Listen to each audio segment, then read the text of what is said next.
Tréis an Iarisa in le Martin Ferris.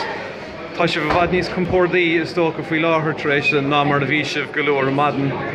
Tá mé dócha socanis rud nach rámar go dtí le uair cléáin. Mona Harlíonn an fás ar fad tá cosúlach dam go cumáidigh maithair an síocháin sin féin sa an bha cogur an gceapan tú go raibh gur tháinig sé mar bhuntáistedíomh an pobalbhreith ó TG4 cai cíosáin. Slí ar Mother, ag an ann sin an rud a bhí mar agsú leis go dúir sé sais kicks a dún na dtíine bhí cappa go raibh maithair sábháilte ach de réir mar a chuig an tatan a raid. Bhí méid sin díine ag aráda nó a sé sin just dochreid sin ní creidimide. So dhéann carol sé slí éigen déadh chudí a bheith taréis a bheith níos measa ach cléochante tá beagnach an bót a cheann chéanana factas maithair is le fuair sé ag gábhír is héinte nuair a thógann tú iarthar i níos an orm agus na bótaí fuair sé céirí heas.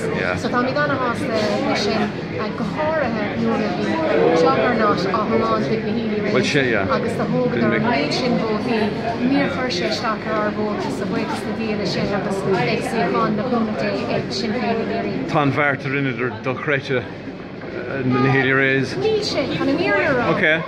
Tú ar an slíthbhí go náisiúnta cé go bhfuil níos mú ná an meán fachtacha atá fachta ag na nasfeag mar haimp na tíre. Tá na hílí rééis an go bliana nuas tá cosú duine tá reputation a fud a bheith ag obair go dtíon ar an talamh. Bhí ceachtas úntacha bhí léonn fé sin agus fé mar a hála go Jimmy Dean an san táchán déanamh bhí sé scoil é hir dóibh an táchán riiri sin bhí sé é hir go maithair agus gach ciile táchán bhíon chuoine den éag an teile agus an tamsa is ag na hílí rééis a bhí sé agus fair play dó bhuiine bhar mar pásíocháin.